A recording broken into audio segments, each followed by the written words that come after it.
Good evening, everybody, and welcome to some Stat Check bonus content. I'm Menace. I'm joined by Jeremy, and we're here today to talk about the presumably final balanced data slate of 10th edition. Based on how little there was happening, I have to imagine that this was not one that was prioritized, which is, leans in with those rumors of 11th edition coming down the line. And it would make sense for the last one to just be like, we'll just leave it, which I think is crazy, but that's fine. We're going to talk about it. I'm Menace. I'm joined by Jeremy. Jeremy, how you doing, man?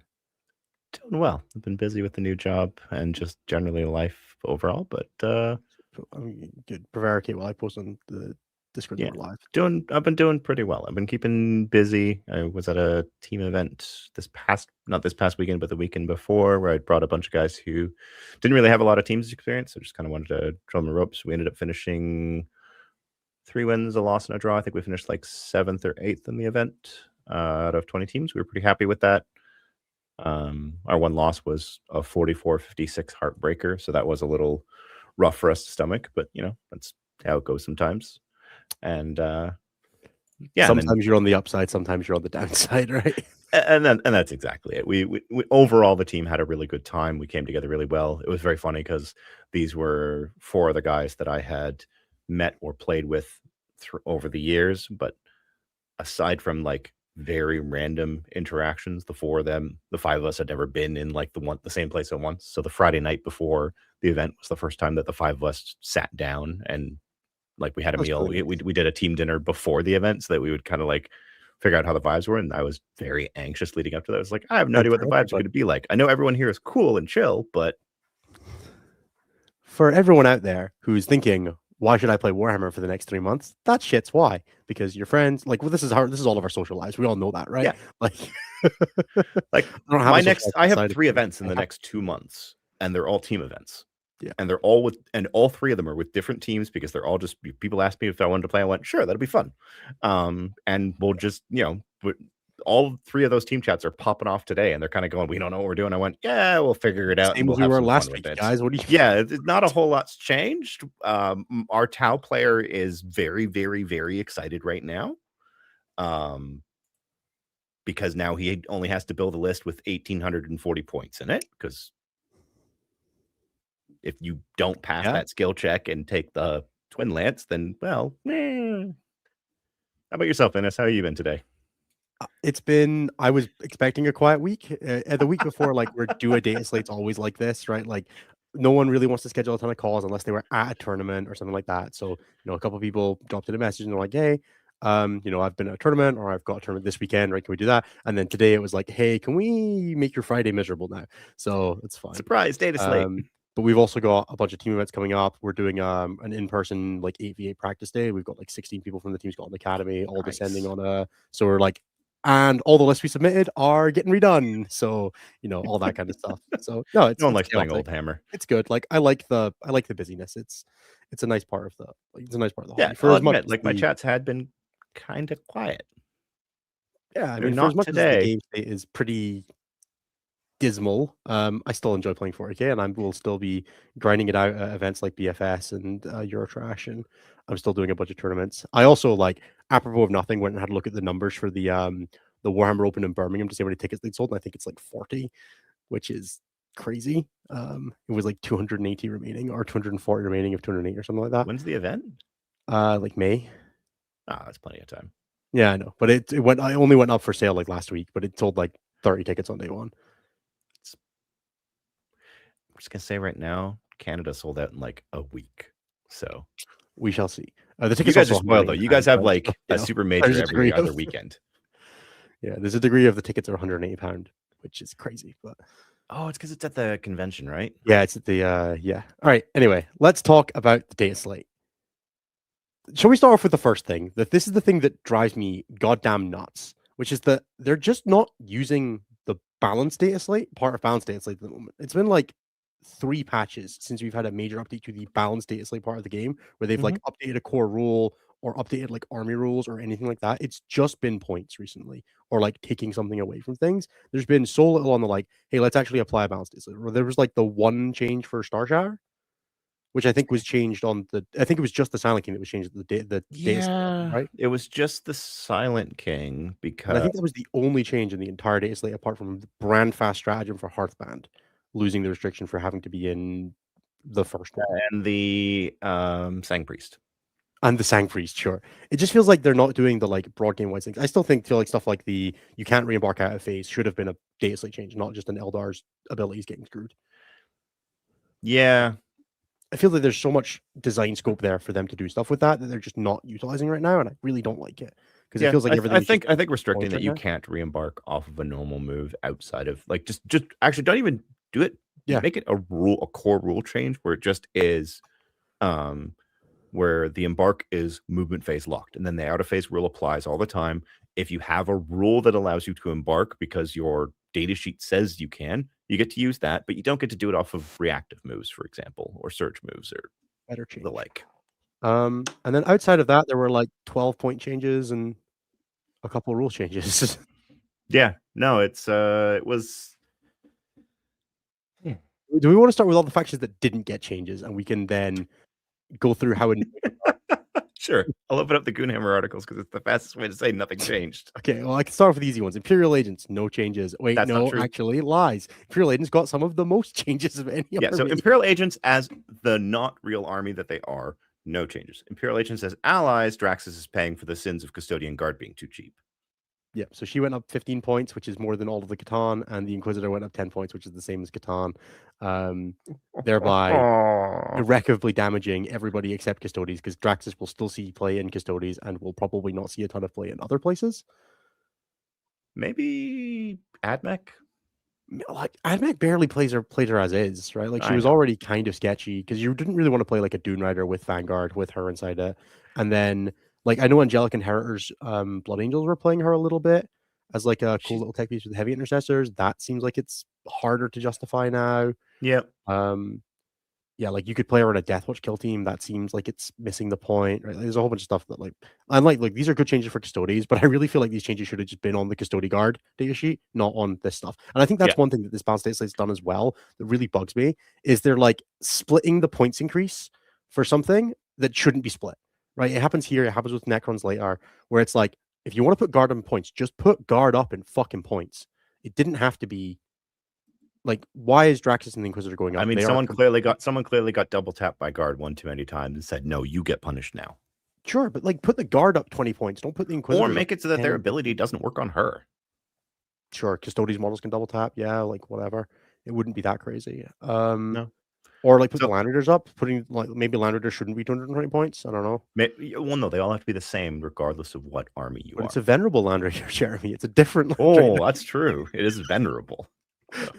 All right, so armies that didn't change. From Imperium, we have Sisters, saw no changes. Admech, saw no changes. Agents of the Imperium, Imperial agents technically saw no changes as an actual army.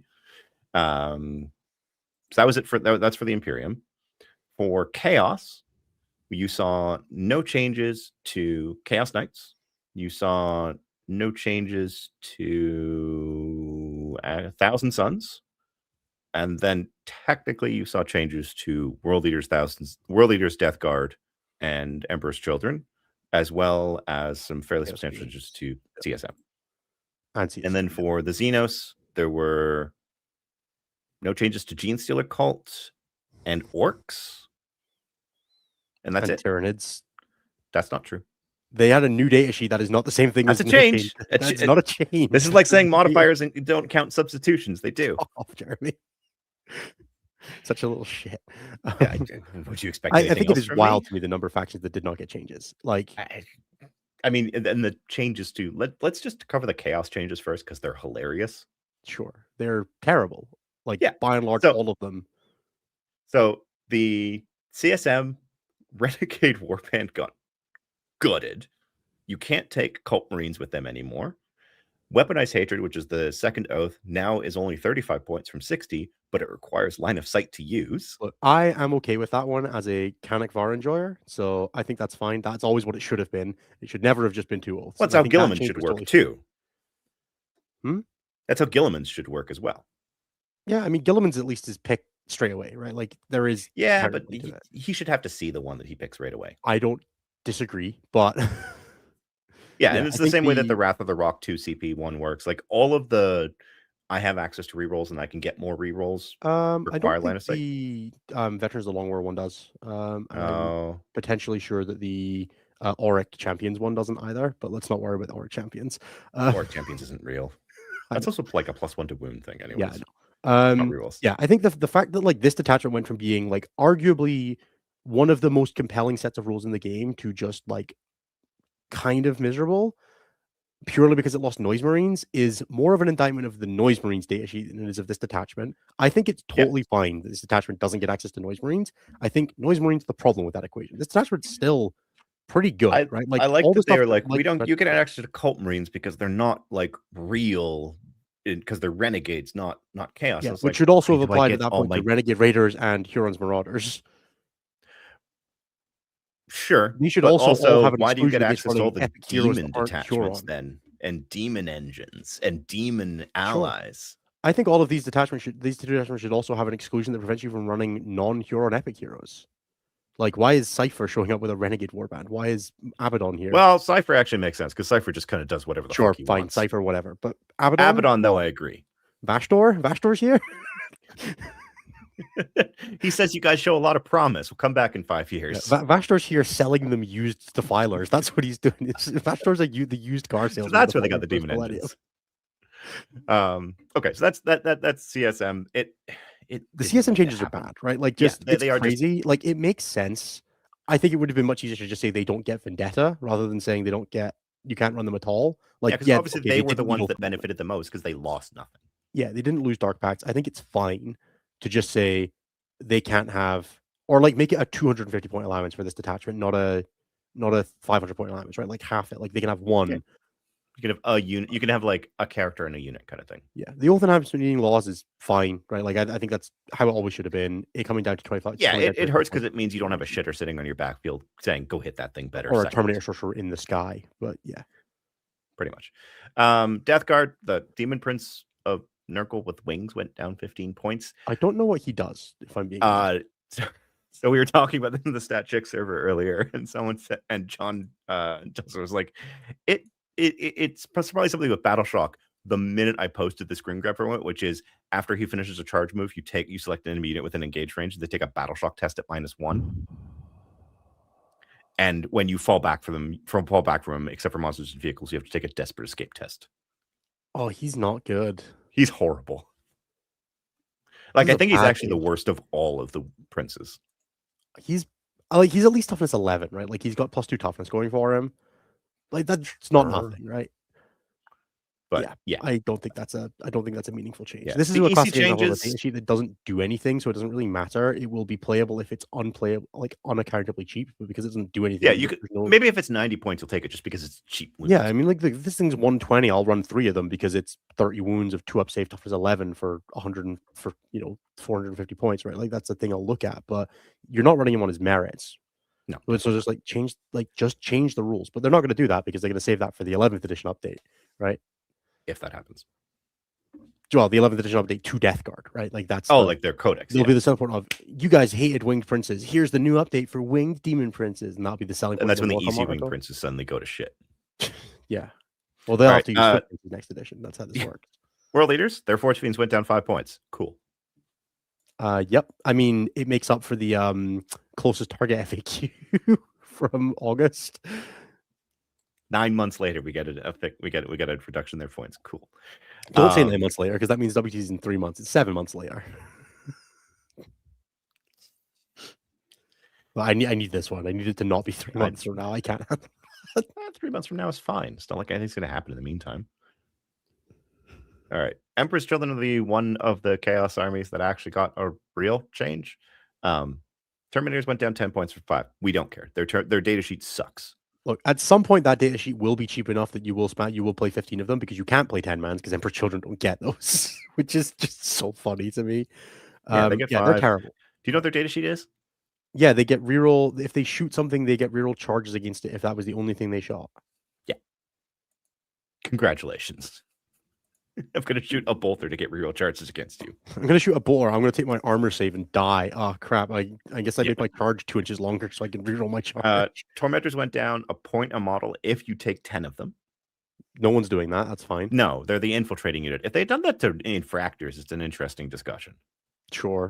And then the only actual meaningful change is flawless blades are now 100 points for 3 or 200 points for 6.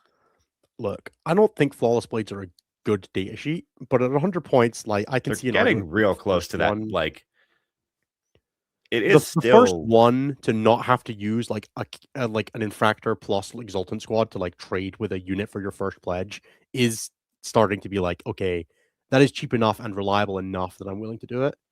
pretty much, yeah. And like 100 points, the infractor lord combo is 165, so you're getting close to the I can almost send 2 of these out to try to Well, get my it's getting real pledge close to like I can afford to pay for an extra enhancement on my winged prince by running one of these. instead of a lord exultant squad. Yeah, that's fair. Yeah, I think the first one seems pretty reasonable in core, but it's still like every core list feels like it's missing a unit now, and I don't know if this helps because it's not enough points. You're still going to want like your core 3/3/3 of Noise Marines and Fractor Lords. I guess if you had 10 points spare, you could change the exultant infractor squad for that and a unit of spawn. That doesn't seem better. No, but it's more units technically. I guess if you're playing Fulgrim or not Fulgrim, Lucius, and you want the ability to have this 3-man to flex in and out, so that in some matchups you can have the like super punchy Fulgrim, Lucius. It's actually kind of nice because like I know that for some Emperor Children's players, having the ability to put him inside a Flawless Blade squad in like the Chaos Knight matchup gives you a unit that can actually just drop a big knight, which could be relevant in some metagames. So having that option coming down 10 points while still being like a reasonable unit on its own when you don't want that isn't terrible, right?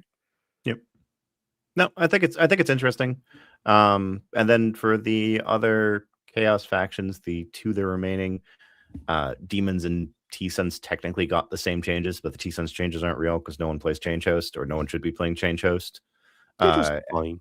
Nobody is bad. Is that Kairos went up 10 points and Lord of Change went up 15 points, and then Infernal Puppeteer went up 15 points. And you know what? A completely reasonable set of changes that probably could have gone like 5 points further on. Yeah, definitely. Everything. So if you, now, of course, you look at it, and I was talking with friend Alice, who's been on Divas for Lewis. She's like, I changed my Plague Bears to a unit to a beast, and I dropped the blade, and my 4-bird list is still intact. And you know what? That's probably still not great. That's still a thing you can just do, but it does meaningfully diminish the army's ability to screen. It gets rid of its sticky, right? Like you are going to genuinely lose something to accommodate for this change. Thanks, Static Silence. I had a good chuckle. So everyone who's actually, no one will be listening to this, but part of me thinks the person that got Tormentor and Infractors mixed up. I always forget which name is which. We actually had that mistake that problem last night when the Goonhammer crew were writing it up. We had an entire thing about how Infiltrate and Tormentor's Torment. I know. Which is the we're just like, oh yeah, 10 of the guys that with the melee and in court with the Lord, that might actually be kind of cool. And then we're like, no wait, those are the guys that 10 with the Lord for lethal hits and shooting. Because every Emperor's Children player is just dying to remind you that bull pistol does have lethal hits when they fire their Infractor squad at you. It also has precision. Oh, the Tormentor does. Yeah, I know. Not the Infractor. That's chaos. Look, the scintillating changes were totally needed. The Chaos Space Marine changes, like in a vacuum, I think are fine. I understand the like whiplash of being given cool detachment. Here, go play that just says play Noise Marines written on it, and then being told actually no, that should have been a day one errata, right? Like it just should have been a day one. It should never come out that way. Sure, but the like actual net result of it is that it's still a completely fine detachment, and Noise Marines are stupid and shouldn't be as good as they are in Renegade Raiders or Huron's Marauders or Bile or anywhere else, and that's the problem, not Renegade Warband not having access to them. No, I agree. Let's talk Xenos. Let's talk Xenos for all 2 of the changes that were that weren't Necrons. Eldari technically got internal balance changes, and we won't say anything beyond that because sure. It's a real shame. Wraithguard, Wraithblades, and Wraithlords all went down 10. Yeah. Yeah, the Asserman, the Dire Avenger Shard of Asserman went up 10 points. That's basically what Exarchs are, right? So, and then internal balance changes. The fact that they used the Wraith Lord for the Oracle image and then didn't touch the Wraith Lord was so funny to me. No, the Wraith Lord went down 10. No, sorry, the Wraith Knight in the. Oh yeah. I don't know why they thought that would be a good idea. Just trying to give us PTSD, just kind of going, hey, guess what went down, guys? They could genuinely buff them so much and still be unplayable. Their data sheet is so bad. Yeah. But I still don't want to ever consider there being 3 on the table in The front fact of me. that the big gun lost blast is so funny to me. Good. It's just D3 shots. It's like it's the size of a house. It's got D3 shots. All right, Drukhari. Spectacle of Spite didn't get touched. Which, like, in an objective sense, is fine because that detachment's terrible. Like, it doesn't have a good win rate. It doesn't really win tournaments. It had a really good run for like a couple months while people learn how to play against it, and it's been kind of shit since. At least in my perspective, I think it's a terrible detachment. Like, that may be your perspective, but and I'm standing by it. And you're welcome to die on that hill. But Spectacle of Spite has a 58% win rate. Has a 0.82 over up. That's very funny. But 16% of its players, which is 2.5 times more than it should, start 4-0.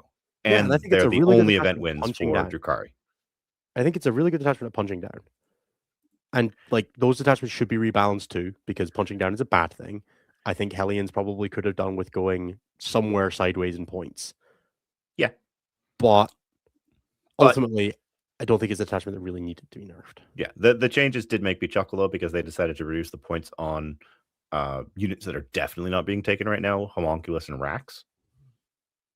Is and 60 Rax a list? Shark Carbines. Yeah, the Scourge of the Shark Carbines, we had an interesting discussion about this. Like, people like, I mean, you could run them. You get extra AP against one unit once. You just don't have enough pain tokens to use the 60 Deep Strike. Yeah, and the first you get to use them for the AP once, and then they die. Yeah, you just don't have the pain tokens to justify them in most Drukhari builds right now. I think the like racks are getting to the point where like that is not expensive for a 2-win model. But yeah, they're 80 points. 80 points for a decent chunk of wounds. It's a move 14 unit. Exactly. Like I don't know, man. I think that there is a world where putting a ton of racks on the table is genuinely kind of interesting, but we'll see. Interesting or fun? The same thing. Okay. I don't know. I think people are not particularly equipped for handling that much meat at the moment. That's fair. All right. Speaking of meat, we got the Leagues of Votann. Woo. Barrack Stormbrow is 110 points. And I am sad and angry. And I don't know why they thought that he had to be that many points. He could probably have been 80. I think 90 would have been a safe spot for him. I think 90 would have. I think 80 would have been. Here is a new cool tool for Votann, who are a doldrums army right now. Go and be a little busted. It's okay if you're a little busted. We'll up you 20 points. But I don't want to avoid that, because then he goes up to 100 the next update. Because everyone. But that's fine. If he's meant to be 100, he can be 100 points. It's okay. But like, I think it would have been totally fine for Votann to have like a thing that was like, this is the kind of thing where injecting a new datasheet that's a little too strong is totally fine if it reinvigorates a playstyle or a detachment or an army that isn't seeing play. Injecting a new too strong thing into an army that's already good, which we'll get to in a minute, is the problematic part, right? It's here is thing that's already strong. Here is new invigoration. Whereas for Votann, it's like, okay, Barrack's maybe a little too good, right? If he comes out at 80, and maybe he is, maybe he's just fine. Maybe it doesn't even move the needle. And then it would have been, it's just a cool new tool that every Votann player gets to play with. Instead, he's launching at, I don't know, people probably aren't going to buy this model very much. Yeah. And then people won't experiment with him, and it won't drive list diversity in a faction, and it won't do anything because it's a pointless rules release for an army that no one cares about. Hey, you're not wrong, but hey. And then he could give you an aura of the old Ymir rule, and I don't think he'd be good at 110.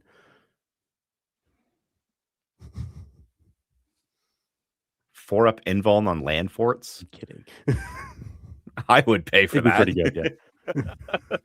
And then the other one was an actual rules change for them. Brandfast Oathband, secure position stratagem. they removed the requirement for you to be in hostile acquisition, which is actually a pretty big buff Pretty to big, yeah. Brandfast.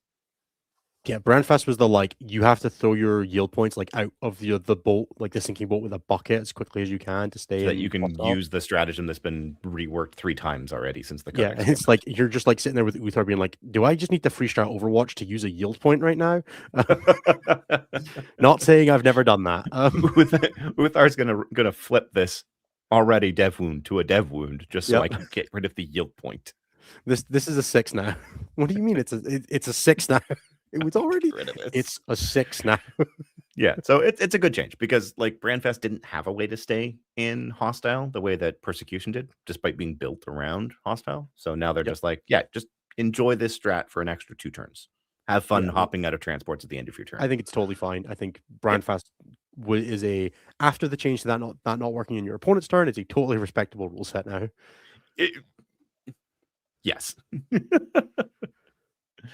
Fucking Necrons is next.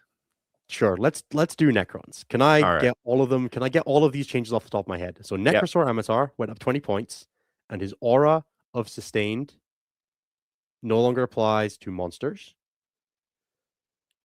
All 4 of the Catan went up 10 points. All 4 of the legally not enhancements went up 15 points. And the Silent King's ability changed to not give his +2 move or his rerolls, or I assume the strength and leadership one that no one's ever used, to not work on monsters.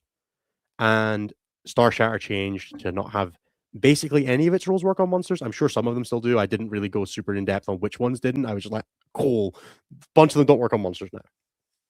And I think that's all the changes. 6 of 6, you got him. It's not a lot of changes. Hmm? So it's not a lot of changes. I think the thing that I want to like zone in on here is that I think it's fucking stupid that they put the Pantheon enhancements up. Just put the Catan up 25 points and leave the fucking enhancements alone. The Catan are the problem, not the enhancements. Making them more expensive in Pantheon just kills Pantheon. Like that detachment, for as busted as Catan are, it is genuinely cool to have a flavorful and interesting Catan detachment. If that detachment is balanced and playable, I think the game is better for it. Killing that archetype is not the way you balance Catan. People will just play this in Star Shatter or Conclave or Awakened Dynasty Change or the fucking Satan anywhere else. rules back to where they were. Like, I really Like if you put don't know. Satan back to what their old data sheet was, and just replace half damage with -1 damage, and keep Pantheon as is, You they just probably would have been keep fine. the movement and the extra and the keep the movement and change the damage, and they would have been fine. But no, like they needed to change something on the defensive profile of these guys because points is not fixing this problem. They are still a fundamental binary problem. Like the idea, like they're the fucking 4chan. I was amazed that they caught the leak- Silent King interaction, the Star Shatter interaction, the Necrosaur interaction, and didn't catch the Reanimator interaction. That's also very funny. Yeah, I honestly don't think they should have reanimation protocols, but yeah, like they needed to put the Deceiver on a bigger base. I think Living Metal is fine, and let them heal D3, but make Sure. it explicitly not reanimation protocol, so it's not affected. Sure, that would, for the sake of piss and shit, be fine. Yeah, look, the Silent King Amatar not working on them is a change that will impact some amount of their killing power. It is not going to change the fundamental problem with them, which is that they just don't fucking die, and then they hit you afterwards. And the fundamental problem with that is that most of the time when you hit them, they're not near something else. They're near like another Catan. The Silent King is like standing on the middle objective with -1 damage active, with Necrosaur protecting him, and the 2 Catan are on your side objective and 2 Catan are on their side objective, and you're just like, well, I got to charge them, and then you charge them, and the other one heroics, and then you don't kill it, and you get hit by 2 Catan in your turn, and you get shot and then punched again by 2 Catan because you're not killing them now. That's the fundamental problem. The problem isn't that when they full send their combo because you put everything next to each other, they do 30% more damage. Like, that's cool. It's cool as hell. But it wasn't the fundamental problem with the datasheet. And I think that it just so wildly misses the point of the reason that you play Star Shatter, which is to have the king as the 5th Catan of the -1 damage guy that uses all the stratagems super well. The Catan that's on top of his throne is the best Catan in that list. Exactly. Like, you're playing Amatar because he gives the king's indirect sustained hits, and he gives the king's direct damage silent hits, sustained hits, and he protects the king from getting tagged in combat and locked down by something he can't kill. Yeah, so excited for Amateur to give the king sustained fives on my Catan run forward. That's some obeisance phalanx shit that you're not going to catch me saying is good, but good for you, Ben. Yeah, like there's one of the Team Scotland guys posted a wonderful, wonderful reaction gift that I think has done the rounds pretty well within at least the scenes that I'm in, of him taking his army tray and picking up his Locust Destroyer and putting it to the side, being like, well, balanced data slate's dealt with, and moving on with his life. Because the Star Shatter build, nothing fundamentally changed. It lost a screening unit. And if you were losing to it because it had one too many screening units, the Star Shatter player was doing something wrong, because that's not how those matchups go. That is an army that walks at you and tables you. Yep. I think the Star Shatter change is much better if those 4 Catan also go up the 60 points that were on the enhancements. Yeah. Like, why is it on the enhancements? I don't get balancing it by balancing the second or third best. And Pantheon wasn't even the like, yes, it was a good detachment, but it wasn't the one that was the most oppressive. It was usually Awakened or Star Shatter. Yeah, and if you're going to sit there and tell me, like, unironically, that you think a Catan that has like what are they even called? I can never remember what the names are. You want to tell me that like the Void Dragon's ability is worth 40 points more than him just regularly? I have a bridge in Brooklyn I'd love to sell you, because the -1 to hit, and then yeah, if you fail, you like power that's what shot makes the Void -1 Dragon to broken in wound on a Pantheon vehicle. role. Definitely. Like the Deceiver's Vectora, sure. Yeah, sure. That's probably still not worth, like, is it worth 55 points? I think arguably yes. Was that one not 40 and it went up to 55? Maybe it is. I feel like Even so. it's an expensive fucking enhancement. Like, Yeah. I think all it does is it just moves Pantheon to being not the thing you do, right? You're just gonna it makes it like the 4th best detachment now for them. Yeah. And I think that's kind of a shame. I think if you're going to have Catan be a cool and interesting part of the game, their detachment gets to be part of that. And they've done a bad job of that. Yeah. Although I'm still a big fan of the Pantheon shouldn't have existed in the first place. Look, but cat's out of the bag. We don't delete detachments. We should. We really should. Especially with the news that Space Marines and Chaos Space Marines are getting more detachments in like whenever the March of Iron book comes out. All right. For the person in chat, there is a wonderful, wonderful page on Wikipedia about a person called George C. Parker, who is an infamous conman who once tricked someone into buying the Brooklyn Bridge. That is the thing that I am referencing when I make that reference. It is. I saw it in a comic one time when I was much younger, and it's stuck in my vernacular since. But it's a thing that happened. Yeah, I mean, it's at least for people my age, like the whole thing is I have a bridge to sell you is actually a very common saying of like you're a sucker if you believe that this is true. Yep, and it is a reference to a guy who sold someone the Brooklyn Bridge. Yeah, it wasn't just that. He actually sold like nearly every landmark in New York City at one point or another to a sucker. Fantastic. It's a great lad. George Conway, not that George Conway, or George C. Parker, sorry. George C. Parker conman, different. All right, let's move on. He's got an epic Necron changes, by the way, if you want to look at his Wikipedia page. He does have a magnificent mustache. All right, last of I would trust him to sell me a bridge. Probably, yeah. So last of the Xenos changes, we'll do Tyranids first because do you guys Prime came out mad today? Talk to us about the Prime, Menace. All right, so the Tyranid Prime with Lash Whip is a genuinely almost compelling data sheet. He's an almost Tyranid warrior. He's legally not because he doesn't work in warrior bio from one slot. We'll get to that. He's like a 6-wound character with the standard shit Tyranid stats. He's got 4 pretty decent weapon profiles. One of them could have been extra attacks. Let him have 6 whip attacks with extra attacks. Would that make it 4? Make it like 4 attacks with a big profile, 2 and 4 with the other ones, and then I'd have been like, all right, 85 points. I get it, right? If he had like 12 attacks, like, yeah, man, sick.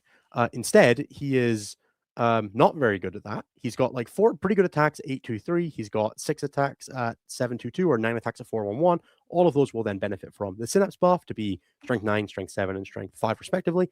Honestly, I'm not upset with his stat profile, right? He's got better Rending Claws than the Norn, but he gives sustained hits to his unit, and he doesn't have to be leading for that, which is kind of fun. It means that he has like the good wording that they've been using recently, where when you stop having friends, you don't forget all of your abilities. Now, I know that personally, as someone who occasionally forgets everything when I'm not near my friends, like I understand their plight, but this guy's got it on lock. And then he gives you a Yeah. Blood Surge, which is on some kinds of Tyranid data sheets kind of interesting. He joins Tyranid Warriors, he joins both kinds. He also joins Termagants and Hormagaunts. And I think that like there's a reasonable argument that like in a Hormagaunt squad, this guy, he's movement 10, he can keep up, they give him advance and charge, like he delivers them. You give like sustained hits to the unit, you use the invasion free crit 5 stratagem, you're lethal hitting against the vehicle. It's like 60 attacks, sustained lethal crit 5s, like it's going to put a hurt on a decent amount of things. That's kind of interesting. Or you can do it in and then you can also have that reactive blood surge. Maybe you play in Synaptic Nexus where you've got the 5-up invulnerable save once per game, and you shove like 3 squads of these with Hormagaunts attached, and you're just like 60 Hormagaunts, pin you in, blood surge available, 5 invulnerable save for my once per game. No, right? I do not want this. It all sounds kind of cool, right? And then he's 85 goddamn fucking points. Now, the Tyranid Prime with wings, who's faster, little worse in combat, 6 attacks at 612, not setting the world on fire, and also gives sustained hits, but also gives the Vanguard Invader keyword, and very notably making all of Vanguard Invader work, is 65 points. This guy would have been a tough sell at 55, and instead he's 85. Yeah. It is mind-boggling to think about this character costing the same as a lone up lieutenant. This guy costs 5 points less than Cypher does. And like, look, I get that he does different things, but a Broodlord gives his unit dev wounds and is 80. Yeah. This guy at least has an invuln too, doesn't it? I mean, like, it's a Tyranid invuln. He's still going to die at a stiff breeze, but if this guy was like 60 points, I think there would be like a compelling. Again, it's that same thing. If he was a little too good at 55, would it have set the world on fire if Tyranids had a data sheet that was a little too good and a book that's a little too shit? I think it would have been fine. Now, like, I'm not advocating for printing broken data sheets to like reinvigorate a book but like, you could have just made him cheap. At least if Tyranids are gonna like be shit for a whole edition, they can have a cool thing to lean on, right? And then the knife wound is they didn't even update Warrior Bioform Onslaught. Tyranids have a warrior-based detachment. Now, I'm not saying that you should give this guy the Tyranid Warrior keyword, because that would also give him OC3, which would probably be, like, I don't think it would set the world on fire. But, like, there are 2 enhancements in that detachment that are winged prime only, and a 5 invulnerable save that is winged prime only. This guy's just sat there like, I am not legally a Tyranid Warrior. He's too good to associate with them. Now, could you argue that being able to put the 5 invulnerable save on a squad of Hormagaunts or Termagants in that detachment might be too good? I don't give a fuck. I think it would have been kind of cool. Right? Would it have mattered? Would it have broken the game if Warrior Bioform Onslaught was a little better? No, it would not have.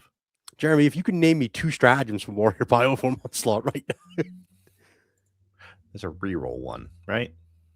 And what are the conditions on this? It's like you get reroll 1s, and if you meet some other condition, you get like reroll 1s to wound. I can't remember exactly. You get reroll 1s to wound, and you can also pick an endless multitude unit that's not battle shock within 6, and that also gets reroll 1s to it, and the Tyranid Warriors also get reroll 1s to hit. But notably, Tyranid Warriors with melee weapons already have reroll 1s to hit. So okay, that's beautiful. They can pick their reroll 1s to save ability instead. And it's specifically the Tyranid Warrior models that reroll 1s to hit, so not even the character would benefit. It's a Tyranid Warriors unit, so okay. So the Prime would get it too. Second stratagem, Jeremy. Come on, I believe in you. I don't know, a 5-up invuln. No, that's actually their detachment rule. It's 5-up invuln. 6-up Philippine. No. I don't know then. The defensive strat's transhuman. -1 to wound strength higher. Yeah. They have sticky, transhuman, +2 strength at range, +1 strength in melee for warriors. The reroll stratagem, they can strip cover, and they can res a model. Like, I think this detachment, like, if it was a little better, would be kind of interesting, but it's not. But like, not like earth shattering. Yeah, like if you were like, oh man, I can play like two Tyranid primes. Was that one in the Codex, or was that one of the Grotmus ones? I think this was the original Grotmus one. Okay. Yeah. Bad, sad times. Tyranids got nothing. I was like excited about I had like 4 ideas for using this guy if he was like remotely playable. Yeah. I was like triple solo subterranean assault, kind of interesting, right? Like there's stuff to do. I If just not, want to go, though. I want to find out who it was from Warcom that wrote his combat description. And I'm just going to read it here go on. for the record's sake. Once it reaches combat, the Prime has 3 weapons to choose from, each tailored to a different type of foe. Lots of weak enemies standing in your path? Break out the Lash Whip for 8 attacks at strength 4, doing 1 damage each. Power armored pests try to ruin your day? 6 scything talon swipes at strength 6 and damage 2 should sort them out. Anything bigger? The rending claw with its 4 strength 8 damage 3 attack should make a dent. Oh, and did we mention they all have AP 2 and that the Alpha Warrior ability gives them sustained hits? That doesn't sound right for a couple of reasons. I mean, like, it is nice that he's AP2 on all his profiles. I did miss it. I actually thought he was 9 attacks at 4-1-1. 8 attacks at 4-2-1 is actually a little nicer. I don't. Tyranids just have a strength problem. It's crazy, but Yeah. I would like strongly be willing to have bought 3 of these if they were like, I own 9 winged primes. Don't worry about it. You know they don't get battle line in the bioform detachment, right? I bought when they were in Conquest magazine for £2. Oh, okay. I bought 6 copies of it, and I took all their wings off and converted new Tyranid warriors. So I have like an updated Tyranid warrior squad using like 6 winged prime models with melee weapons and stuff. I actually love that. Yeah, I was like, I'm gonna make my own updated warriors. Yeah. Well, there's a best in faction Tyranids thing back there. This is as much a Tyranids tattoo as it is a Gene Circle tattoo, and it still depresses me how much this faction sucks. And all right, the last of the Xenos, and the one that truly made all of us angry this morning. T'au! The Twin Lance is here. That's the only change T'au got, except a buff to stealth suits who needed it. Stealth suits went down 10 points for some reason. The amount of T'au players who have been whinging that stealth suits are unplayable at 110 points drives me up the fucking Well, now they're wall, unplayable man. at 100 points because they're going to continue saying that while they put their Twin Lance on the table at 160 points. Look, it's just Twin crazy. Lance costs per model less than the Tyranid Prime. Yeah, I mean a Tyranid Prime plus Beric would buy you a Twin Lance and 3 Katana of 4 points increase.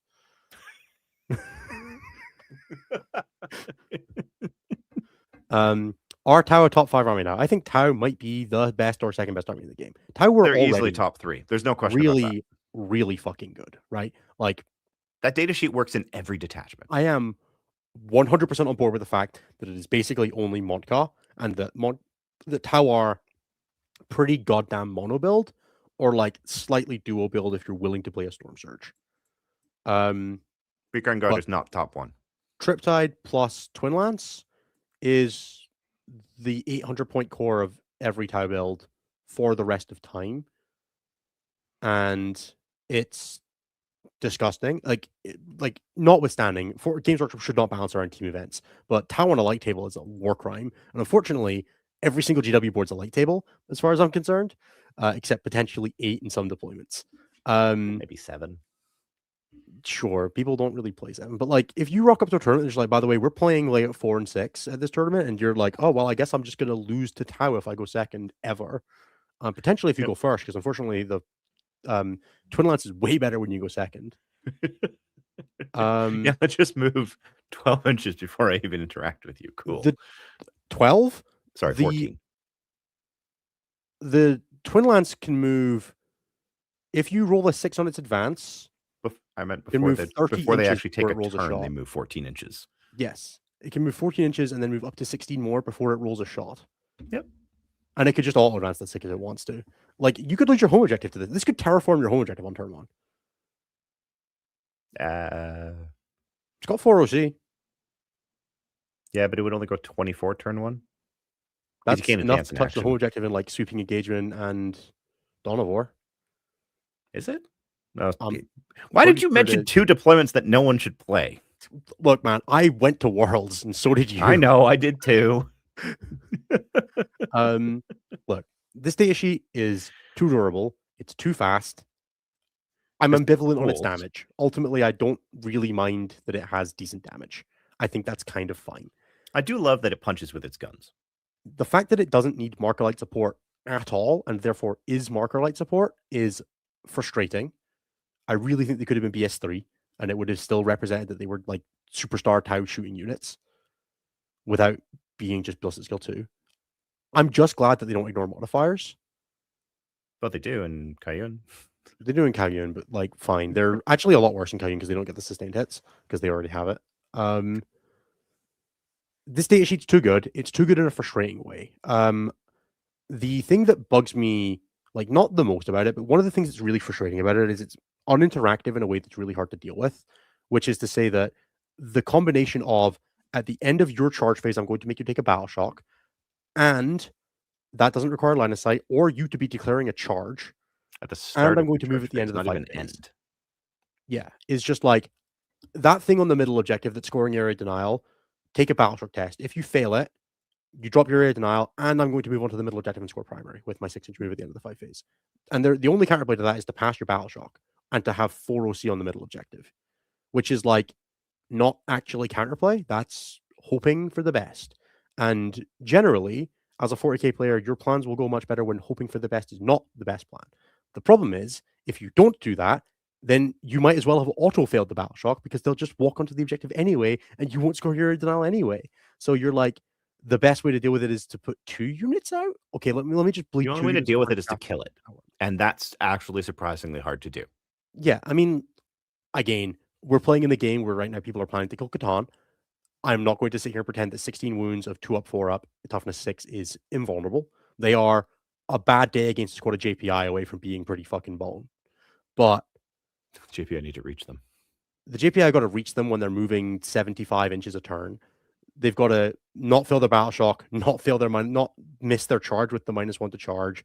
There's just so many fail states against them. And if you go into them and you bounce, they'll move 10 inches instead of 6 because that's just what they do. Yep. Then they're definitely stealing your home. And then they're definitely stealing your home objective. Yeah. Twin Lance is a mistake at less than 230, I think. And honestly, I was going to say 240 is where they should be, but yeah. Again, the earlier discussion about giving an army with a bit of give it like 220, 230, and we could talk, but 160 is just painful. Yeah, I think if they were like 230 and like on watch, I would have been like okay with that. They are the same points as a ghost keel. Which is funny. Like not even to like I don't even want to do like outside of Tau comparisons because that's like units are different in different armies. Ghost keel's they are 60 the same points as a ghost keel. And that's just insane. Yeah. The one outside comparison that I loved is they're the same price as a Disco Lord. Yeah. Someone pointed out that if they were 170 or more, they'd be more expensive points per model than Farsight, and Games Workshop wasn't willing to do that. And I think that Farsight's 85. I didn't realize he was that cheap. I think that's how they picked this unit's points value. Sure. Because they do the same as he does, or less than he does. No, it's because they're, Farsight's the pinnacle of Montclair. They can't be better than Farsight, so they have to be 5 points cheaper. They're 10 points more than Old One Eye. Yeah, yeah, sure. They're 16 Catan worth of nerf. Yeah. I think Norm gave me the best comment on it is that the Prime 8 30 points off of the Twin Lance. And Barricade the other 30? Yeah, apparently. Look, this data sheet is the only thing in the game that does what it does. And when you're the only thing in the game that does what you do, and you're doing something completely new, you should probably take it safe on the points value. Yep. Pretty much. Especially when you're dipping into a good faction. T'au are not bad. And the worst thing, it's like this doesn't even really bring up the other detachments, right? Like it's not like this is suddenly stunningly, oh man, experimental cadre is going to be sick, right? Like this is just going in Montclair builds. Yeah. I mean, you could flex it into any other army, any other detachment, it'll do well. It's going to raise the overall win rate, but Montclair's going to go crazy. Yeah, every list you play of T'au is benefited by this guy. That is the saddest and worst kind of data sheet to release. Yeah, it's the if on release you see this slots into every army, you've made a mistake.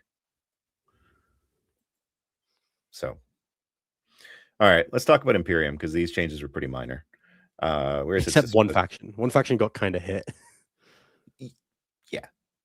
Custodes, Custodian Guard go up 10 points for 4 and 5 models. Cool. They revert the change that they just made because they realize maybe they are a little too cheap at 150 points for 4. And I think honestly they might still be too cheap. They probably still are.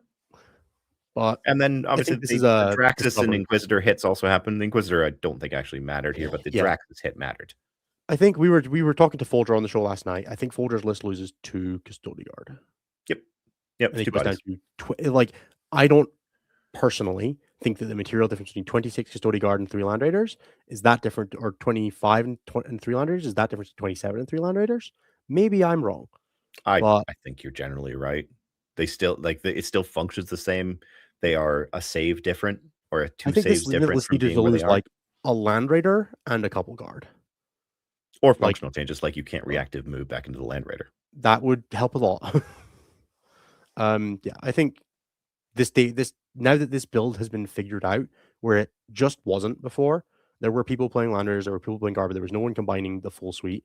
Now that this is a thing, if we had had this 2 patches ago, Custodians would never have gotten the first buff where the Custodian Guard went down 10 points, let alone the second. Yep, agreed. Guard. The Dorn and both Dorns go up 10 points. Factions fixed, boys. We don't have to look at them anymore. Dorns were the problem. Like the don't Dorns look were at the Gustavo's biggest list. Whatever you Dorns do, were the biggest loser of the already change. They were, yeah. Like, where is the change to Scions or Khazarkin or Chimeras or Tauroxes? Where are the changes to orders? Like, again, order changes are going to happen hopefully next edition, right? Like that's what we're all waiting for now. They're not going to do any big changes now because it'll burn the sales of 11th edition, right? And that's the inherent problem with these end of edition balance data slates, is that anything transformational is 100% not going to be pushed out now. Yeah, sadly. And I get that. I get it. Like we're playing effectively playing a dead product for 3 months, and that's fine. It is what it is. The fact that Recon copped just no changes again is wild. I love the hype around Recon. I just don't care. I do, because it's one person that's managed to make it work. It's a miserable play pattern. It is, but it's very funny to watch everyone else who tries to play it time out constantly and play it horribly. I know enough people who have committed to making it work recently that I do not feel the same way, but different environments, you and I right now. That's fair. I'm very much in I'm just here for the fun of it. And if my opponent wants to play Recon Guard, I will bring out 18 Noise Marines and ruin their day. That's fair too. Sure. I think that a change needed to happen to 20-man Cadian squads specifically. That unit is far too cheap for what it does. Yep. And I think all the guard red packs, I think they should have removed the extra order from Grizzled. Yeah, I think it should be tied to having an enhancement, personally. Like, if you have an enhancement, you get an extra order. Pay points, and you get an extra order. I actually don't... Yeah, I don't think that would be a big change. Or that big a change. The Dorns is just, like, such a wildly, like, misunderstanding of what is good about Grizzled, because it's the infantry that's good about Grizzled. Specifically, it's Scions, right? Scions are just crazy in Grizzled. Yeah, but they missed that in the last update they did. Sure. The amount of medpacks Guard gets is also kind of frankly disrespectful. But... I think my favorite comment that someone gave me was that, so the Dorn Commander is 5 points less than the Deceiver. I don't know what you want me to do with that information, but I'm not. I refuse to internalize it. Thank you. Grey Knights, their Terminators got cheaper. Cool. What are Grey Knight Terminators? What's Grey Knight Terminator's datasheet rule? Is it +1 AP against non-vehicles and monsters? I feel like that's what it is. I don't know, actually. Brotherhood. And I think it might be melee only. But Brotherhood Terminator Squad abilities. Yeah, it is. Yeah. Melee attack, excluding monsters and vehicles. Improve AP by 1. Bruv, that does not. That doesn't need to say melee. With my 4/6/2/2 attacks. Let's go. Doesn't need to say melee. Yeah. I could just say attacks. And it would Imperial Knights, they seem to have forgotten that Helvrins and other Armigers should never be 135 points because they dropped them 5 points again. To be fair, the Helverin is kind of terrible now, right? What is it? Oh, it's a ghost of its former self, but there is a point at which mass T9 bodies become a problem. Sure. I think they're that I've not seen there enough yet. people I'm try to just saying, play. if I they think I've keep seen doing enough the people like try to 5 play points here Terran and there, we're gonna get there. Sure. And then the But errant and gallant went down 10 points. The errant's kind of interesting, but I don't think it is. Oh man, they suppress things. What a depressing data sheet rule. Could you imagine how much more fun the game would be, right? If people were just out there playing six armigers and just mowing down Catan in the streets. I would be just like, if they were still anti-fly 2 up. give them some ignore mods. I hope, Let's actually, go. all right, GW, this one's free. If you can manage to get this to print in that Armiger book by the time in that Apocalypse book by the time it comes out, just give Armigers back anti-fly 2 up in that book and save them. It's when they're within 6 inches of a destroyer, so they can sell the new model. Exactly. Yeah, you can just murder T'au and just strangle T'au and Necrons in the crib. I like that. Wait, CTC. What is CTC? That's a different event that I'm thinking of. Could be anything. Floof and Ben, what is CTC? Because that's definitely not the CTC I'm thinking of. But that's it for Imperium. It's probably California Team Championships. That would make sense, yeah. Yeah, like that could be anywhere. It could be Cornwall. It could be Canada. It could be California. Yeah, because it is the Canadian Tabletop Championship. It could literally be like people need to start doing better acronyms than place we are TC, right? Like, yeah. All right. Marines. CATC, right? Like, stylize it like your state. It'd be so much easier. Yeah. Then it's the cats. Marines. Sure. Technically, they got changes. I think the Marine changes were actually probably. Yeah, I did have a chuckle that the lieutenant with combi weapon finally got hit. Yep. The joke that I've heard is that they finally got within lone up range to target him. Yeah, I think that, like, genuinely, if you're not going to change +1 to wound oath, I think this is about as good as you're going to get on a Dataslate. The problem is they hit him, the Redemptor, and that are often being seen in non-codex compliant, which don't get the +1 to wound. So I think it's fine that the Repulsor Executioner with 39 plus D3 shots does not cost 220 points. Yes, 230 is completely more reasonable than 220. Completely fine. The Redemptor change feels a little targeted. The Redemptor just has had this, like, I want to actually go and just grab every single MFM from this edition, just watch it go like this. I really feel like that one was targeted at me. Who else was winning with Redemptor Dreadnoughts, guys? I wanted to put 9 dreads on the table because it was funny. Andy's a hero, but and then Wardens went up 10, cool. And then Wardens went up 15.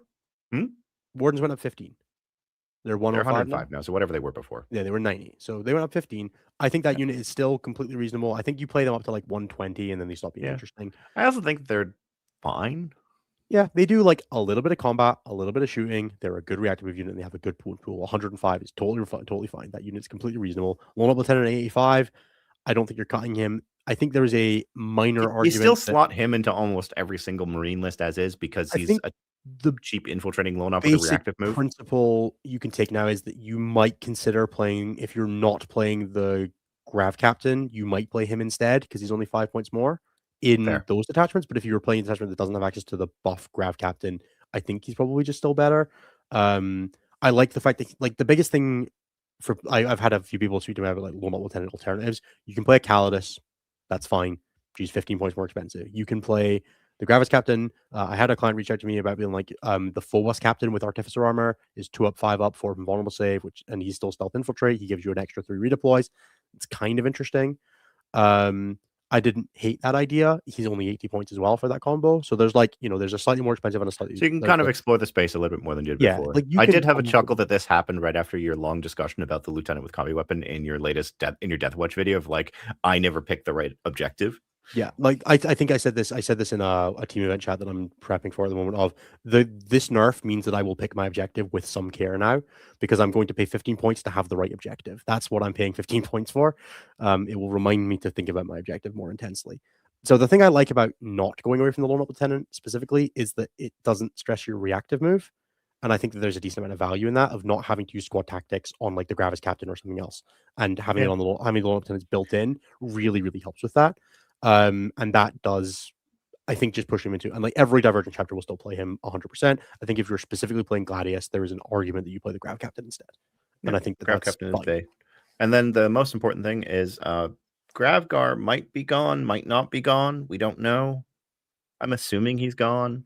He's out of. I think So Marnius Calgar, the dude that comes with the 2 victories, who gets the Fort Feel the Pain, that version of him no longer has points in the MFM, but he is still in the app. So, but he's also not been on sale on the website for like 6 ever months. since the other one came out, basically. Yeah. So, and him and Kata Sicarius are both presumably gone. And I think my ruling locally has been that he's not, that if you don't have points in the MFM, he is not allowed. how do you run him, right? He does not have points. Like, that's not a. People are saying you can still add him in the app and he has points in the app. But I was like, yeah, but that's not the rule. Yeah. Yeah, Uriel Ventress also probably should go. If I'm being honest. I agree. I mean, I've been saying for Captain Sicarius and Marnius Calgar to both be sent to Legends for months now. And you know what? They're not even in Legends right now. They're just gone. So I'm fine with that. Look, I just think I just think that it's probably for the best. The Calgar and Terminator armor is so much worse that it's hard to put exact words into. There's a really funny interaction with him, though. I like that he doesn't lose his ability when he's on his own, and he can still fall back, shoot, and charge when he's running solo. But him in First Company triggers all the rules for heavy intercessors or eradicators. You can also trigger Terminator rules on Victory's Guard for -1 damage, which is kind of fun as well. You'll still just play him in Blades. You need him to trigger Blades rules. That's the most important part. If you still want triple Devastator Doctrine, you need Calgar. He is still the best source of damage 3 available to the melee profile in Space Marines, and he still hits as hard as he always did. He just is much less durable now. I think that he is still probably an auto take, which is a good thing in the sense of balance. The fact that you were paying 60 points for 2 Victory's Guard and a Fort Feel the Pain on Calgar. Like, Calgar shouldn't have been one of the most durable models in the game. That was stupid. It should go away on Celestine and the Ogren Bodyguard characters as well, right? Like, you just shouldn't get to take the saves on the character until they're the last model alive. It should be a precision protection. The fact that they killed him instead of just changing the way that rule works is a fact that we're, I mean, no model, no 10 rules. minutes to midnight, right? They've been largely consistent with that this edition. So yeah, we're 10 minutes to midnight on the edition. They're not going to change it now. That was a great rules call out 6 months ago when I made it the first time, and it's now kind of pointless. It's fine that he's gone. If you are still desperately clinging to the idea that maybe they just missed him, yeah, maybe, but I don't think that they did. I doubt it. Like, it's just such a to remove someone from. I mean, I don't know how they actually build these, but I'm going to assume that to remove an entry from the MFM is it requires an intentional thing, and for him and Kata and Captain Sicarius to both be gone feels like an intentional thing, and still being in the app feels like an oversight of, oh, we also forgot to delete that entry from the database. Yeah, like, also notably, last I checked, Twin Lance, the Turtle Prime, and Beric aren't in the app yet, so the same thing happened with Huron and Masters of the Maelstrom and all that, because they released all their data sheets on Warcom as well as the detachments, and then they didn't go live until they actually until the week they actually surprisingly like willing to bet that the detachment push is a separate a separate thing to the other stuff potentially, or I don't even know how they pushed that button. So yeah, it's all that they didn't move into Legends. My guess would be that they just did not want to write Legends rules for them for a dying 10th edition, and they just keep their current rules and they take their data sheet and slap Legends on it. Yeah, that would also work. Or you could say, well, they're not Legends because you have Calgar and you have Sicarius. I will continue to use the Calgar and Terminator armor from 5th edition that I've been using as my Calgar and Gravis armor for since LGT. All right. Black Templars, Crusader Squads went down 10 for 20 models. That's kind of funny. Ed Watt's list basically gets a free enhancement. It's Olivier's list. Yeah, Olivier's list just comes down 30 points, and you're just it goes up 15 because of the one-up lieutenant. Comes down 15. Well, you just get put Bombast in, and that's fine. Yeah, you get some CP gen. Cool. Blood Angels, Astrath went down 10. We don't really care about that, but Sanguinary Priest can now lead Blakeguard veterans, and that's very funny. I have very mixed opinions on this update, because one, it's kind of weird to do it this late into the edition. People have been calling for this one for a long fucking time, and they don't like making changes like this usually. +1 AP and a 5 Feel Pain on Blade Guard is genuinely pretty good in Yeah. lag, especially. Being able to push them to 7-3-3, 7-3-2 with access to a lance and a lethal hit stratagem is And base reroll ones to hit. genuinely pretty solid. They have reroll ones to hit, reroll ones to save. They're pretty oath agnostic. That's cool. I think that there is a world where the first squad is probably correct in lag and might be correct in RCO as just like a bit of an anvil unit. I also think that the fundamental issue with Blood Angels is not that it doesn't have enough damage to ability. Now, It's correct also me one of if these I'm things, wrong like, on it's that not one. like it has a lack of But killy units. yeah, it's a killer unit with a lot more longevity, right? Like that genuinely, like they are. I'm not going to sit here and tell you they're Bullrun, right? Because they're not, right? 4-up, 5-up is a good defensive profile, but they're not. They are fundamentally facing the I am toughness 4 and everything wounds me on 2s or 3s problem. They are going to get drowned in saves because they are 3-up armor save, 4 vulnerable save out of the other bit, right? It is not a particularly durable profile. Also, notably, you might recognize that it's pretty similar to Catan, which everyone's kind of planning for right now. So if you want to Yeah, but take you're a only Catan, T4. yeah, you have 18 wounds of 3-up, 4-up, 5-up without -1 damage and T4, and that's And a it's character that can be precisioned out that doesn't have the invuln. it's like 80 points cheaper than a Catan, and like the Sanguinary Priest himself fucking sucks. If that guy had a power sword, I would be a lot more interested. He just has a shitty chainsword, doesn't he? Yeah, he's like a 5-1-1 chainsword or something stupid like that. Is it really 5-1-1? No way. I think he's a 4. I think he's just a 4-1-1 Oh chainsword. no, it's worse. It's 4-1-1. Yeah, he'd be 6-1, 6-2-1 on the charge. Like just like fine, right? Like whatever. Yeah, I think it's a pushback to lag in an army that should be playing RCO. Because these guys are not, I don't think, that good in RCO. Capping at strength 5 is kind of miserable, and the lack of access to lance is kind of miserable. Being able to push them Yeah, I to guess 6-4, rerolls 6-4-2 is kind of funny. But they don't stick you on death, only the character does, which is kind of annoying. You kind of want everything to stick you on death in RCO. Yeah. So I think they trend much better in lag because lag also has the fallback and charge stratagem, which is big for Could be interesting in upgrades. inheritors. Could be 5-3-1. 5-3-2 is just not a great profile. I'm not a huge fan. No, of but it. then you have the reroll ones to hit and wound, basically always up. Yeah, maybe it could be kind of interesting with one of them in the scout in the impulsor. Like maybe that's worth having a look at for someone. You can lone Not op gonna be them me, when I you don't need want to.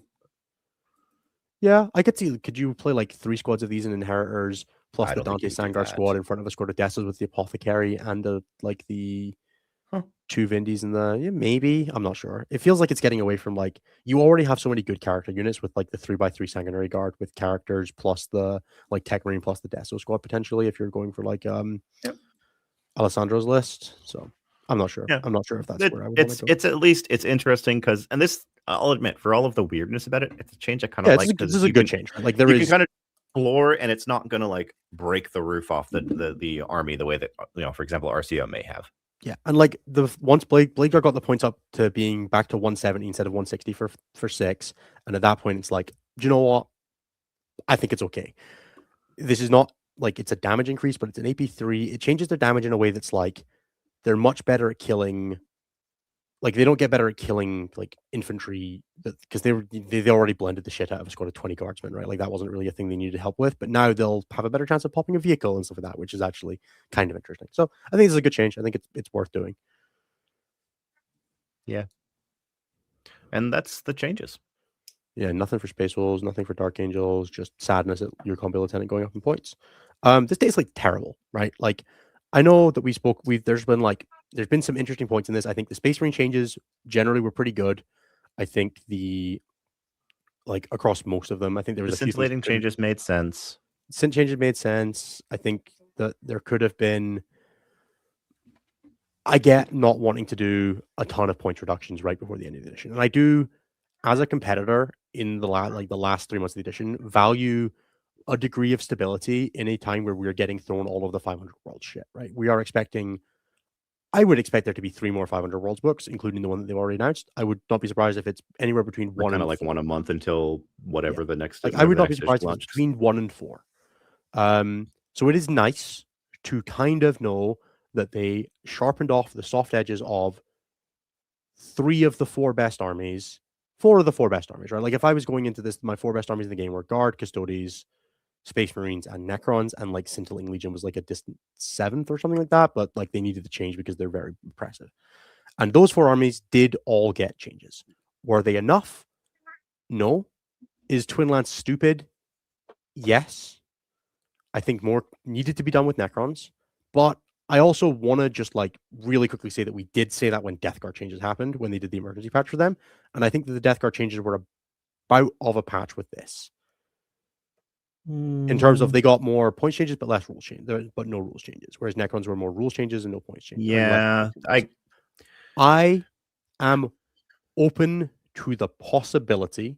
I do not think it is likely that this does enough to bring Necrons down to like 56, 57, and that's enough that we can play a more reasonable. We can cruise through to the end of the edition when I also we probably would not see be bigger surprised changes. if they just stayed at 60. I think that there is a real chance that anything in between those two things happens, and that's fine. It's the best we're going to get. It's 3 There is months. no point. And maybe that'll be that they see a couple weeks of data and go, "Oh shit," and bump all the Satan up another 10. And like, I think the thing that I want to put in with this that is trying to be as deeply not jaded about 40k as possible, because I do love this game, is that this is a great time to decide what you're playing for and why you're playing tournaments and why you're playing competitively. Because the metagame is going to be, if a bit weird, it's going to be stable.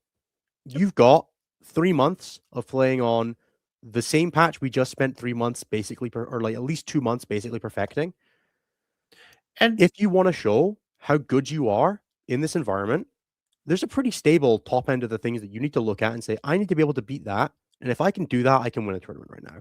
And so little else has changed around it that if you were doing something before, you can probably do it still.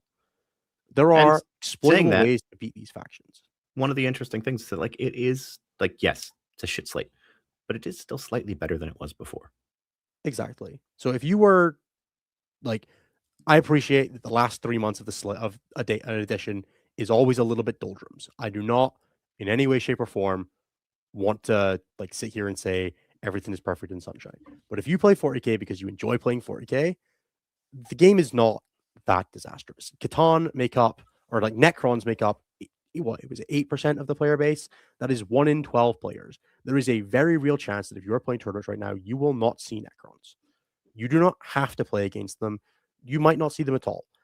If you are playing local club leagues or club RTDs and stuff like that, and someone submits just like a wildly out there Necrons list, or like one of your friends is considering doing it, you can like, all right, you can just talk to them about it and be like, hey, we're kind of not invested in playing that kind of game right now. Are you up for toning down the edge of your list so that we can just have a couple fun tournaments for the end of the edition? And that's a completely fine thing to do. And if they say no, that's well within their rights. And you'll ratchet it up, or you'll just have a less fun game if you play against them. But it's okay for you to just like take the end of the edition to be, hey, this is the end of this is the end of 10th edition. Let me demonstrate my mastery and how good I've gotten in this edition before we throw everything into the fire. Right? Like, you have a chance to show off what you've learned, what you can be good at, and a bit of stability in that isn't the worst thing. Would it have been nice if a few things got buffed up? Sure. But I think that we are basically living in the space of everything cool, hopefully, is just being saved behind the curtain for June, July. That's my hope as well. And yeah, I hope it can be a dangerous thing, but the game is still fun. We do still enjoy hanging out with each other. We do still enjoy rolling dice. We do still enjoy making jokes about how things go. Or let us band together as TOs and bands until actually fixes them. I don't think that would actually. Well, you can try it. You're welcome to try. But if we're doing that, we also ban Twin Lands. Yeah. I think it's just such a terrible precedent to set of one, Games Workshop for effectively negotiating with terrorists, right? Like, I realize it's a strong way to phrase it, but Games Workshop should not like hold everyone's hand every time the community threatens to hold its breath until it passes out. But I don't think the game is perfect. I don't think it's ever been perfect. I think your point about talking with your locals for the more like for the lower stakes stuff like RTTs and small GTs, it's perfectly reasonable to be like, hey, can you not? Look, if you're doing a big team event like BFS or the ETC, or you're doing a super major or something like that, like fucking suck it up, right? I get it. You've got to play the games you play. But if And the you're meta's doing always like stuck in one way or another, let's be honest. if you're doing a 14-person RTT at your local store, you're like, oh man, I'm really looking forward to playing my 5 Catan list. Jimmy's like, hey bro, do you want to just like not do that? They don't have to say yes, but you can be an adult with a friend. Be like, hey, if you do that, everyone's gonna be really annoyed at you when you show up. Like, can we maybe play 2 Catan, right? Try something different, try something new. It's okay to just take a step back. And it's not like Necrons in every other iteration. Necrons in 0, 1, 2, 3, 4, and 5 Catan builds are all perfectly powerful. The army is just good. Yep. They were good before the Satan update happened. So well. Anyway, Thank I you think for this is the taking your worst time to chat about this, Innes. And it's not the worst data slate of all time, though, because you remember that one where they buffed Drakari while nerfing them, and then we got another 6 months of Drakari? yeah, but we weren't here when that happened. I was playing tournaments. No, as in like you're sure talking about it. We were. If we were, we may not have survived. One of those events like that is the reason why we're here, right? So look, it could always be worse. They didn't decide to buff. They didn't decide monoliths needed to be 230 when they nerfed Catan. There is one good thing to come out of this. I don't know if it's a good thing necessarily. Adepticon gets to be a joke of an event again. When isn't it? It's in Milwaukee. Like, what are you doing? Be nice to the Milwaukeeans. They don't have much good going They're for them these Milwaukee days. Here. I think I made that joke on Tuesday as well. Oh well. I don't care. That's a good one. I didn't hear it. All right, guys. Thank you so much to the 300 people who've been with us, just live chatting our thoughts on the Dataslate. I do hate being negative like this. We all dislike it because we want to be excited about the game that we love. And I think we said that at the start of the show, right? We want to really like the show. We want to really like the game. We want to be happy with the things Game Structure was doing. And this slate rocks that confidence, and it makes it harder for us to next time be excited about the Dataslate in advance, because it makes us look disingenuous. And that's the thing that hurts us the most, right? Is that we want to, whenever we want to talk about this stuff, we don't want to just like crap on the company that makes the game, because we want them to continue to want to engage with the community and to listen to people and to watch shows like us to get feedback and stuff like that, because that's where we can have our best impact. And it hurts our credibility when we don't do that. If we sugarcoat this stuff, it makes us look bad, because we don't want to do that for you guys. We want to give you guys our unfiltered and true opinions. And if we don't do that, again, it makes us look bad, right? There's not a great way for us to engage with that process. But we also have to come up with a measure of, okay, let's look at the highlights. Let's look at the points for improvement. Because we want you guys to keep playing Warhammer. We want you guys to keep watching our show, or we want to keep being excited about the game ourselves. So we're always going to try to look for the highlights. That's why we don't have Anthony on these shows.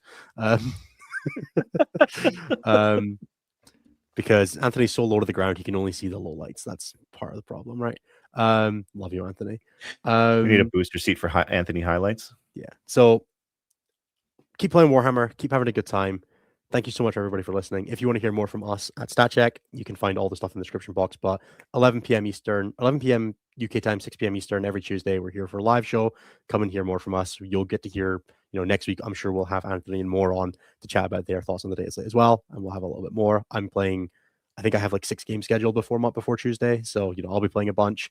It's not stopping me. I've got team events to prep for. You see, WTC season stops for no man. Jeremy, anything you want to finish with?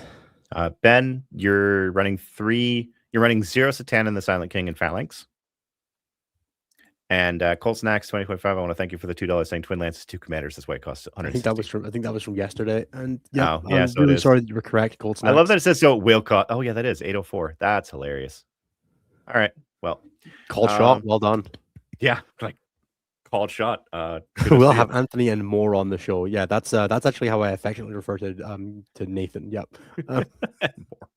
Ouch. All right, no, I'm looking forward to playing some Warhammer in the next little while. We've got a little 1-day school RTT that I'm helping Ringer for this upcoming weekend, and then I've got like 3 more big team events coming up. So I'm just gonna keep having fun hanging out with people, playing some Warhammer, and enjoying the hobby aspect. I'm looking forward to picking up Barrack. I'm probably still going to buy one Tyranid Prime, but I'll be a sucker for it. I still like the idea of shipping John 2 Tyranid Primes painted in Farsight colors. What about shipping him 2 Tyranid Primes painted as Marnius Calgar's Victrix Honor card? Okay, that's even better. Actually, I own 4 more Blade Guard now. That was nice. Because all of my Victrix Honor Guard just became Blade Guard. True. I got All more right, guys. Deathwing, I guess, because that's what minor model does. There you go. All right, everybody. Have a wonderful evening. Thank you so much for being with us for this impromptu bonus show. I really didn't think the Dataslate was going to be today. I was expecting it to be next week. They didn't put it in the article. No, they decided to blindside us. Anyways, have a good night, everyone. All right, guys. Catch you next time.